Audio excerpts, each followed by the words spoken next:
Maths news syllabus channel நேயர்கள் அனைவருக்கும் வணக்கம். பிஜிடிஆர்பி மேத்தமெட்டிக்ஸ் எக்ஸாமுக்கு யூஸ் ஆகக்கூடிய டிஃபரன்ஷியல் ஈக்குவேஷன் சாப்டர்லேருந்து ஒரு இம்பார்ட்டன்ட் ப்ராப்ளம் பார்க்க போகிறோம். அதாவது ஒரு டிஃபரன்ஷியல் ஈக்குவேஷன் கொடுத்துட்டாங்க அப்படின்னா அது என்ன டிஃபரன்ஷியல் ஈக்குவேஷன், அதுக்கு ஒரு நேம் இருக்கும் கண்டிப்பாக. அது என்ன டைப் ஆஃப் டிஃபரன்ஷியல் ஈக்குவேஷன், அது எப்படி சால்வ் பண்ணலான்ற வே பார்த்த உடனே சொல்ல தெரியணும். இப்போ நமக்கு கொடுத்துருக்கிற டிஃபரன்ஷியல் ஈக்குவேஷன் வந்து total differential equation pdx + qdy + rdz = 0 இந்த வடிவில் இருந்தாலே அதை நம்ம டோட்டல் டிஃபரன்ஷியல் ஈக்குவேஷன் சொல்லுவோம். சரி, கொடுத்துருக்கிற டோட்டல் டிஃபரன்ஷியல் ஈக்குவேஷனை எப்படி சால்வ் பண்ணலாம்? ஒன்று, டேர்ம்ஸை ரீஅரேஞ்ச் பண்ணி நம்ம சால்வ் பண்ணலாம். அந்த மெத்தட் நான் ஏற்கனவே வீடியோ போட்டேன், பிளேலிஸ்ட்டில் இருக்குது, போய் பார்த்துட்டு வாங்க.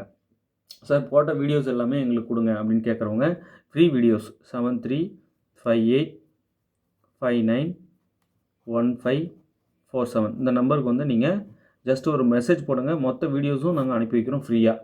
சார் ஸ்டடி மெட்டீரியல் வந்து ஃபுல் செட்டு ஸ்டடி மெட்டீரியல் வந்து அவைலபிளாக இருக்குன்னு சொன்னீங்களே, அந்த ஸ்டடி மெட்டீரியல் நீங்கள் கொடுங்க அப்படின்னு சொல்லிட்டு கேட்குறீங்க. ஸ்டடி மெட்டீரியல் வந்து ரெடி பண்ணுற டீம் வேறு, அவங்க வந்து இதே வேலையாக ஹார்ட் ஒர்க் பண்ணி ரெடி பண்ணி வச்சுருக்காங்க. அந்த மெட்டீரியல் வேணுன்றவங்க ஜஸ்ட் அந்த நம்பருக்கு ஒரு மெசேஜ் போடுங்க, நான் உங்களுக்கு வந்து டீட்டெயில்ஸ் தரேன், வேணும்னா வாங்கி படிக்கலாம். ஃபுல் செட்டு ஸ்டடி மெட்டீரியல் அவைலபிளாக இருக்குது, வாங்கி படிங்க. டெஸ்ட் பேட்சும் கண்டக்ட் பண்ணுறோம். யாரெல்லாம் வந்து ஃபுல் செட்டு ஸ்டடி மெட்டீரியல் வாங்குறீங்களோ அவங்களுக்கு ஃப்ரீ டெஸ்ட் பேட்ச் கொடுக்குறதா முடிவு. ஸோ ஃபுல் செட்டு மெட்டீரியல் வாங்கிட்டு டெஸ்ட் பேட்சை ஃப்ரீயாக நீங்கள் அட்டன் பண்ணிக்கோங்க. 75 டெஸ்ட் பேட்ச்னா என்ன, 75 டெஸ்ட்டு கண்டக்ட் பண்ணுவோம். ஷெடியூல் முதல்ல கொடுத்துருவோம். அந்த ஷெடியூலில் உள்ளபடி உங்களுக்கு வந்து டெஸ்ட் பேட்ச் கொஸ்டின்ஸ் வந்து வந்துகிட்டே இருக்கும், நீங்கள் எழுதி பலன் பெறலாம். இப்போது டோட்டல் டிஃபரன்ஷியல் ஈக்குவேஷன் கொடுத்துட்டா டேர்ம்ஸ் வந்து ரீஅரேஞ்ச் பண்ணி நம்ம சால்வ் பண்ணிடலாம். அந்த மெத்தடை வந்து அப்லோட் பண்ணிவிட்டு ப்ளேலிஸ்ட்டில் ஆட் பண்ணி வச்சுருக்கேன். அந்த வீடியோ வேணுன்றவங்க நீங்கள் ஜஸ்ட் ஒரு மெசேஜ் போடுங்க, நான் உங்களுக்கு அனுப்பி வைக்கிறேன். டிஃபரன்ஷியல் ஈக்குவேஷன், பார்ஷியல் டிஃபரன்ஷியல் ஈக்குவேஷனில் நான் அதை சேவ் பண்ணி வச்சுருக்கேன், அதை பார்க்கலாம். அது மட்டும் இல்லை, இன்னும் எத்தனை மெத்தட் சால்வ் பண்ணியிருக்கணும் அத்தனையும் அதில் இருக்கும், நீங்கள் பார்த்துக்கலாம். அப்போ சிலபஸ் வந்து இப்போ ஒரு டாபிக்னால் அதில் ரிலேட்டட் வீடியோஸ் எல்லாம் அந்த டாப்பிக்கில் இருக்கும். இப்போ காம்ப்ளெக்ஸு, ரியல், டோபாலஜி அந்த மாதிரி தனித்தனி ப்ளேலிஸ்ட்டில் தனித்தனியாக வீடியோஸ் வந்து உங்களுக்கு வரும்.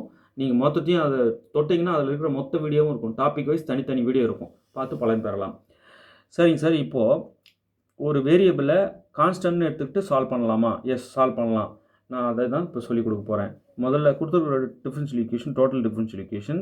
நான் எந்த மெத்தடை ஃபாலோ பண்ணுறேன் இதை சால்வ் பண்ணுறதுக்காக அப்படின்னா, ஏன் சார் நம்ம டேர்ம்ஸை அரேஞ்ச் பண்ணி ரீஅரேஞ்ச் பண்ணி சால்வ் பண்ணிடலாம் இல்லையா இதையும் அப்படின்னா, ஒரு சிலதெல்லாம் ரீஅரேஞ்ச் பண்ண முடியாது நம்மளால். பண்ண முடியாமல் இருக்கிற அந்த டோட்டல் டிஃபரன்ஷியல் ஈக்குவேஷன் எல்லாத்தையும் நம்ம ஒரு வேரியபிளை கான்ஸ்டன்ட் எடுத்துக்கிட்டு நம்ம அதுக்கு சொல்யூஷன் ஈஸியாக கண்டுபிடிச்சிடலாம். அது ஒரு வே. இப்போ இங்கே பாருங்கள், கொடுத்துருக்கிற டிஃபரன்ஷியல் ஈக்குவேஷன் வந்து y + z * dx + dy + dz = 0. இதில் நான் என்ன பண்ணுறேன், let z = ஒரு வேரியபிளை கான்ஸ்டன்ட் cன்னு எடுத்துக்கிறேன். அப்போ this implies dz என்ன வரும், 0 வரும் இல்லையா? டிஃபரன்ஷியேட் பண்ணுறோம், பண்ணும்போது dz இங்கே கான்ஸ்டன்ட் டிஃபரன்ஷியேட் பண்ணால் 0. ஸோ இதை கொண்டு இதில் சப்ஸ்டியூட் பண்ணுறோம், பண்ணோம். z-க்கு cனும் dz-க்கு 0ன்னு கொடுக்குறோம். அப்போ கொடுத்தா என்னாகும், y + z அதான் c. ஸோ நாம் வந்து z-னே வச்சுக்கலாம், கான்ஸ்டண்ட்டாக நம்ம நினச்சிக்கிட்டா போதும். இன்ட்டு dx + dy, இங்கே dz வந்து 0 ஆகிடும், = 0. dz வந்து நமக்கு 0ன்னு தெரியும், இதில் போட்டுடுறோம். ஓகே, இந்த இடத்துல z வந்து கான்ஸ்டண்ட்டாக ட்ரீட் ஆகணும். ஓகே, அதை மறந்துடாதீங்க. இப்போது இந்த y + z dx இருக்கு இல்லையா, இதை அந்த பக்கம் கொண்டு போகிறேன். அப்போ dy = -y + z * dx. So இந்த டேர்ம் இந்த பக்கம் போனால் அப்படியே நெகட்டிவ் ஆகிடுது. இங்கே இன்ட்டில் இருக்கிற y + z, இந்த zன்றது கான்ஸ்டன்ட் மாதிரி இப்போது அப்படி தான் நம்ம ட்ரீட் பண்ணணும், அப்படி தான் எடுத்திருக்கோம். ஸோ y + z இருக்கு இல்லையா, இந்த டேர்ம் மட்டும் இதை y டேர்மை கன்சிடர் பண்ணி y பக்கம் கொண்டு வந்துடுறேன். அப்போ dy / y + z = -dx இப்படி ஆகிடும். ஓகே, இப்போ நம்ம இன்டகிரேட் பண்ணுறோம். இன்டகிரேட் பண்ணோம் அப்படின்னா இது z கான்ஸ்டன்ட் தானே. அப்போது டினாமினேட்டரோட டெரிவேட்டிவ் பார்த்தோம்னா நியூமரேட்டர் நமக்கு வந்தது அப்படின்னா இந்த மொத்த இன்டகிரேஷன் லாக் போட்டு டினாமினேட்டர் இல்லையா, நமக்கு நல்லா தெரியும். y + z-ஓட டெரிவேட்டிவ் வந்து 1 தான், நமக்கு நல்லா தெரியும். Differentiating with respect to y பண்ணணும். இங்கே dy இருப்பாருங்க. இப்போ டிஃபரன்ஷியேஷன் y பொறுத்து பண்ணும்போது நமக்கு நியூமரேட்டரில் இருக்கிற 1 வருது.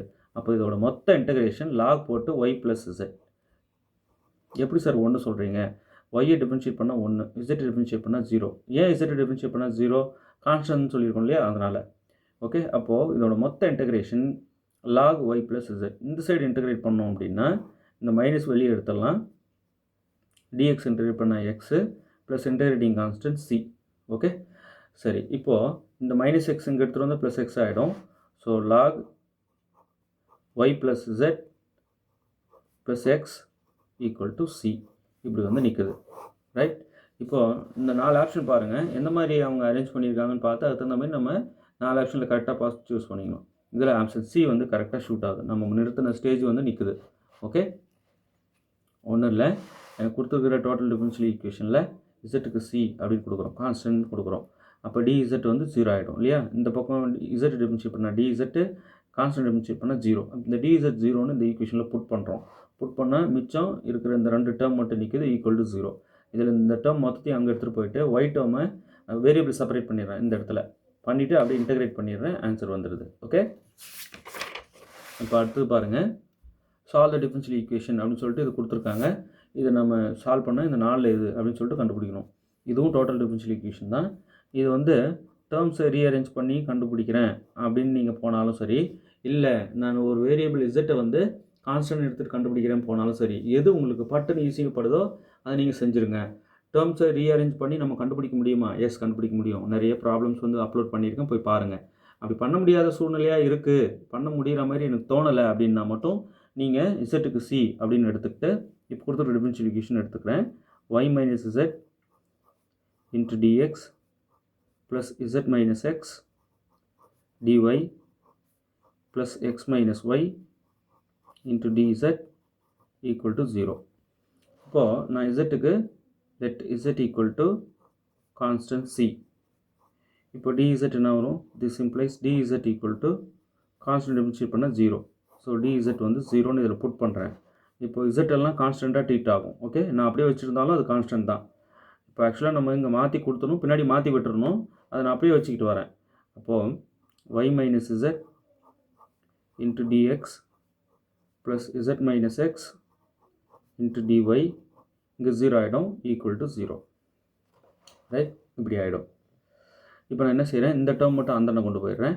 அப்போது z minus x into dy equal to minus y minus z into dx இப்படி வந்து நிற்கும். ரைட், இப்போ நான் என்ன செய்கிறேன், இந்த dyக்கு இந்த y டேர்ம் எடுத்துகிட்டு வந்துடுறேன். dy by y minus z இங்கே வந்துடும், ஈக்குவல் டு மைனஸ் dx அங்கே இருக்கும், இந்த x டேர்ம் அங்கே கொண்டு போயிடுறேன், z minus X. Right, variable separate பண்ணிடுறேன். இங்கே இசட்ன்றது கான்ஸ்டன்ட் மாதிரி, அதனால் பிரச்சனையே இல்லை. ஒய் எல்லாம் கலெக்ட் பண்ணிட்டேன், எக்ஸ் எல்லாம் கனெக்ட் பண்ணிட்டேன். இப்போ இன்டெகிரேட் பண்ணிடுறேன். இப்போது கீழே இருக்கிறது டிஃபரன்ஷியேட் பண்ணால் மேலே இருக்கிற 1 வருது இல்லையா? அதே போல் தான் இங்கேயும் கீழே இருக்கிறது டிஃபரன்ஷியேட் பண்ணால் மேலே இருக்கிற -1 வருது. அப்போது இதோட மொத்த இன்டெகிரேஷன் இன்டெகிரல் அப்போது லாக் போட்டு டினாமினேட்டர் என்ன ஒய் மைனஸ் இசட். இங்கேயும் மைனஸ் வராது, ஏன்னா நம்ம இன்டெகிரேட் பண்ண கீழே இருக்கிறது டிஃபரன்ஷியேட் பண்ணால் நியூமரேட்டர் அப்படியே வந்துடுது. அதனால் இதோட மொத்த இன்டெகிரேஷன் லாக் போட்டு டினாமினேட்டர் இசட் மைனஸ் எக்ஸ். அதான் -1ஓட தான் நம்ம டெரிவேட்டிவே இல்லையா? ஸோ இப்படி ஆகிடும். ப்ளஸ் இங்கே C, constant C plus lock C, என்ன லாகாகவே இருக்குது அப்படின்னா நம்ம லாக் சி யூஸ் பண்ணிக்கலாம். ஓகே, சரி. இப்போது நான் என்ன செய்கிறேன், இந்த 2 டேர்மையும் வந்து இந்த லாக் ஒய் மைனஸ் இசட் அப்படியே இருக்கட்டும், equal to log A plus log பியை லாக் ஏபின்னு எழுதிக்கலாம் இல்லையா? அப்போ log z minus x into c இப்படி ஆகிடும். இப்போது 2 பக்கமும் எக்ஸ்பொனென்ஷியல் ஃபங்க்ஷனால் கம்போசிட் பண்ணோம்னா லாக் கட் ஆகிடும். அப்போது y minus z equal to z minus x into c இப்படி ஆகிடும். ரைட், சரி. இந்த ஆப்ஷன் வந்து எங்கேயாவது இருக்கா அப்படின்னு பாருங்கள். இருந்தால் அப்படியே நம்ம அதை சூஸ் பண்ணிடலாம். Y minus z equal to z minus x into c. இதில் எதோட கரெக்டாக ஷூட் ஆகுது பாருங்கள். Y minus z equal to c into z minus x, option B கரெக்டாக ஷூட் ஆகுது. Okay, right sir. இப்போ இதையே டேர்ம்ஸை ரீஅரேஞ்ச் பண்ணி போட முடியுமா முடியாதா? எஸ், போட முடியுன்றவங்க போட்டு அனுப்புங்க பார்க்கலாம். சார் பண்ண முடியல சார், அதனால தான் நான் வந்து இசட் ஈக்குவல் டு சி அப்படின்னு எடுத்துக்கிட்டு நான் டிஇசட் 0ன்னு புட் பண்ணி ஆன்சர் பிடிச்சிருக்கேன் சார் அப்படின்னாலும் கமெண்ட் பண்ணுங்கள். இல்லை சார் டேர்ம்ஸை அரேஞ்ச் பண்ண முடியுது சார், நான் பண்ணியிருக்கேன், இதே ஆன்சர் தான் வருதுன்னாலும் கமெண்ட்டில் சொல்லுங்கள். இப்போ இங்கே பாருங்கள், இப்போ கொடுத்துருக்க டிஃபரன்ஷியல் ஈக்குவேஷன் நான் எழுதிக்கிறேன். a minus z into y dx plus x dy plus xy dz equal to 0. Right, இது டோட்டல் டிஃபரன்ஷியல் ஈக்குவேஷன் பார்த்த உடனே சொல்ல தெரியணும். Yes, total differential equation. கொஞ்சம் டேர்ம்ஸ் கொஞ்சம் மாற்றி கொடுத்து குழப்பி வச்சுருக்காங்க, அவ்வளோதான். ஆனால் இது டோட்டல் டிஃபரன்ஷியல் ஈக்குவேஷன். இப்போ இதில் z equal to let z equal to c. அப்போது this implies dz equal to 0. இதில் போட்டோம் அப்படின்னா இந்த இடம் 0 ஆகிடும். அப்போ a minus z into y dx plus x dy equal to 0 இப்படி ஆகிடும். ரைட், அவ்வளோதான். இப்போ நம்ம என்ன செய்கிறோம், இது ஃபுல்லாக கான்ஸ்டண்ட்டாக ட்ரீட் ஆகும் இல்லையா? அப்போ நான் என்ன பண்ணுறேன், a மைனஸ் z கான்ஸ்டன்ட்டு அப்படியே இருக்கட்டும். இதை மட்டும் நான் என்ன செய்கிறேன், d ஆஃப் xyன்னு எழுதிக்கலாம் இல்லையா? இதுக்கு டைரெக்டாக நமக்கு இந்த மாதிரி யூவி மெத்தடு, ஏதாவது ஒன்று வச்சுட்டு ஒன்று டிஃப்ரென்ஷியேட் பண்ணுறது, ஒன்று வச்சுட்டு ஒன்று டிஃப்ரென்ஷியேட் பண்ணுறது. ஸோ d ஆஃப் xy தான் y dx ப்ளஸ் x dyன்றேன். புரியுதுங்களா? ஸோ இதை அப்படியே டேரெக்டாக எழுதிங்க ஈக்குவல் டு 0. இன்டகிரேட் பண்ணும்போது இது கான்ஸ்டன்ட் வெளியே வந்துடும். a minus z integral dxy equal to 0. இப்போ a மைனஸ் zன்றது கான்ஸ்டன்ட்டுங்க. ஸோ இந்த இன்டகிரல் dxy வந்து வெறும் xy equal to 0. So a minus z xy equal to 0. இங்கே கான்ஸ்டன்ட் இன்டகிரேட்டிங் கான்ஸ்டன்ட் c சேர்க்கலாம் ப்ளஸ் c. அப்போது a minus z into xy equal to c. ஏன் sir lock c போடல, எங்கள் terms லாகில் வரல, அதனால நான் டைரெக்டாக c அப்படின்னு போட்டுவிட்டேன். ஸோ இந்த வடிவில் இருக்கான்னு பாருங்கள், இல்லைனாலும் நம்ம ரீஅரேஞ்ச் பண்ணிக்கலாம். a minus z xy equal to c. Option B correct suit ஆகுது பாருங்கள். ஓகே, இப்போ அடுத்தது பாருங்கள். பிஜிடிஆர்பி 2006-2007 கேட்ட ஒரு இம்பார்ட்டன்ட் ப்ராப்ளம் தான் பார்க்க போகிறோம். If x minus y dx minus x dy plus z dz equal to 0 is integrable. இந்த differential equation total differential equation இது வந்து இன்டகிரபிள்னு கொடுத்துட்டாங்க. Then the solution of this equation என்னன்னு சொல்லிட்டு கேட்குறாங்க. கொடுத்துருக்கிற டிஃபரன்ஷியல் ஈக்குவேஷன் நான் முதல்ல எழுதிக்கிறேன். இது எழுதிக்கிறேன். x minus y into dx minus x dy plus z dz equal to 0. Right sir, இப்போ இது வந்து நீங்கள் இசட்டு சின்னு கொடுத்து போடுறீங்களா இல்லை டேர்ம்ஸை ரீஅரேஞ்ச் பண்ணி போடுறீங்களா? நம்ம டேர்ம்ஸை ரீஅரேஞ்ச் பண்ணி பார்க்கலாமா? நீங்கள் பாருங்கள், டிஎக்ஸை முதல்ல உள்ளே இங்கே மல்டிப்ளை பண்ணுறேன். X dx minus y dx minus x dy plus z dz equal to 0. சரி, உள்ளே மல்டிப்ளை பண்ணிவிட்டு இப்போ அரேஞ்ச் பண்ண முடியுதா பாருங்கள். ஏதாவது சார் ரீஅரேஞ்ச் பண்ணவே முடியல சார். நம்ம வந்து இசட்டுக்கு சீன் எடுத்துகிட்டு சப்ஸ்டியூட் பண்ணி டிஇசட் 0ன்னு போட்டால் தான் சார் அதுக்கப்புறம் ரீஅரேஞ்ச் பண்ண முடியுது சார். அதாவது வேரியபிள் செப்பரேட் பண்ண முடிஞ்சு இன்டெகிரேட் பண்ணிடலாம். ஸோ பாசிபிலிட்டி இருக்கா பாருங்கள். நம்ம அரேஞ்ச் பண்ண முடியுதுன்னா டேரெக்டாக அரேஞ்ச் பண்ணிடணும். அரேஞ்ச் பண்ணி போடுற மெத்தடை ஃபாலோ பண்ணணும். இல்லை முடியல, டேர்ம்ஸ் வந்து கலந்து வருது, ரீஅரேஞ்ச் பண்ணவே முடியலன்னும் போது நம்ம இசட்டு ஏதாவது ஒரு வேரியபிளை கான்ஸ்டண்ட்டாக ட்ரீட் பண்ணி நம்ம அதுக்கப்புறம் அதை இன்டெகிரேட் பண்ணலாம், அதோட சொல்யூஷன் கண்டுபிடிச்சிடலாம். இப்போ இங்கே பாருங்கள், எக்ஸ் டிஎக்ஸ் ப்ளஸ் இசட் டிஇசட் இந்த டேர்மும் பக்கத்தில் எழுதிக்கலாம். இது வந்து வேரியபிள்ஸ் தனித்தனியாகவே தான் இருக்குது, ஒன்றும் பிரச்சனை இல்லை. இந்த ரெண்டு டேர்ம் மட்டும் பாருங்கள், மைனஸ் காமன் அவுட் பண்ணிடுறாங்க. எடுத்துட்டா x dy plus y dx இந்த ரெண்டு டேர்ம் மட்டும் ஈக்குவல் டு 0. இது தனியாக நான் மைனஸ் வெளியே எடுத்துட்டேன். ஏன் மைனஸ் வெளியே எடுத்தேன்னா, இந்த பாருங்கள், எக்ஸ் டிஎக்ஸ் கரெக்டாக இருக்குது, வேரியபிள் தனியாகவே இருக்குது, இசட் டிஇசட்டும் தனியாகவே இருக்குது. ஆனால் இங்கே வந்து இந்த மைனஸ் வெளியே எடுத்ததுனால இது எப்படி ஆகிடுச்சு பாருங்கள், dxyன்னு எழுதிக்கலாம். இதை ஈக்குவல் டு 0. ரைட், இப்போ இன்டகிரேட் பண்ணுறோம்.